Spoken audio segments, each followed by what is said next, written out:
Bonjour, dans cette troisième et dernière capsule sur les lois de Kepler, je vais présenter en toute logique la troisième loi de Kepler, dite loi des périodes. En 1618, Johannes Kepler publie une troisième loi qui établit une relation de proportionnalité entre la période de révolution t d'une planète et le demi-grand axe de son orbite.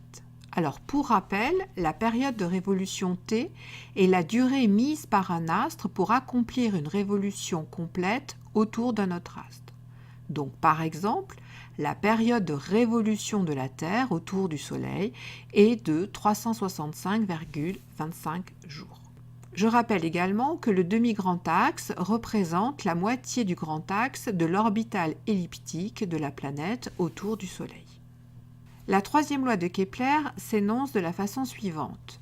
Pour toutes les planètes du système solaire, le rapport entre le carré de la période de révolution grand T et le cube de la demi-longueur A du grand axe est la même, soit T carré sur A cube égale une constante. Sur ce schéma est représentée l'orbite de deux planètes autour du Soleil, caractérisées chacune par leur période et leur demi-grand axe. T1 et A1 caractérisant la première planète et T2 et A2 caractérisant la seconde planète. Donc le rapport T1 au carré divisé par A1 au cube est égal au rapport T2 au carré divisé par A2 au cube. Vérifions la troisième loi de Kepler dans le cas de notre système solaire. Donc sont représentées dans le tableau les périodes et les valeurs de demi-grand axe des 8 planètes du système solaire. Les demi-grands axes sont donnés en UA, c'est-à-dire en unités astronomiques qui représentent la distance Terre-Soleil. Donc c'est pour ça qu'au niveau de la Terre, on voit que le demi-grand axe est égal à A. Mercure et Vénus ayant des demi-grands axes inférieurs à 1 sont plus proches du Soleil.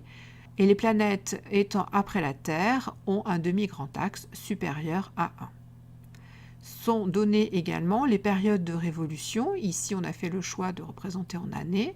La Terre étant toujours notre axe de référence, sa période de révolution est égale à 1 an. Le calcul du rapport T carré sur A cube pour les 8 astres donne à peu près 1. Donc, en conclusion, T carré sur A cube dans le système solaire est bien égal à une constante. La troisième loi de Kepler est vérifiée. Il est à noter que les planètes Uranus et Neptune n'étaient pas connues au moment des travaux de Kepler, mais leurs caractéristiques confirment a posteriori la troisième loi de Kepler. La troisième loi de Kepler peut être généralisée à tout système gravitant autour d'un astre central. Seule la valeur de la constante change d'un système à l'autre. Donc pour le système solaire, on a établi que T carré sur A cube est égal à une constante qu'on appellera K Soleil. Pour les satellites de la Terre, c'est-à-dire la Lune et les satellites artificiels, T carré sur A cube sera égal aussi à une constante, mais qui sera différente de celle du Soleil. Et pour les satellites de Jupiter, T carré sur A cube sera égal à une autre constante. Alors, quelle est la valeur de cette constante ? Les lois de la mécanique d'Isaac Newton permettent de relier la constante de la troisième loi de Kepler à la masse de l'astre central. Pour le système solaire, T carré sur A cube sera égal à 4pi divisé par G fois la masse du Soleil, G représentant la constante gravitationnelle universelle. La démonstration permettant d'établir cette relation est à connaître et on l'établira prochainement en cours. On remarque que la constante ne dépend pas de l'astre en orbite, mais uniquement des caractéristiques de l'astre central. Je ne sais pas si vous vous êtes déjà demandé comment on a pu établir la masse du Soleil. En fait, en utilisant la troisième loi de Kepler. En observant les caractéristiques des planètes qui tournent autour du Soleil, donc en déterminant A et T, à partir de la relation suivante, il suffit d'isoler la masse du Soleil et ainsi on peut déterminer sa valeur. On peut aussi déterminer, par exemple, la masse de Jupiter en étudiant ses satellites Io, Europe, Calypso.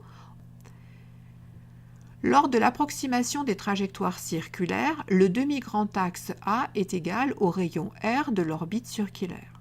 La troisième loi de Kepler s'écrit alors t carré sur r cube égale une constante. L'essentiel à retenir de cette capsule.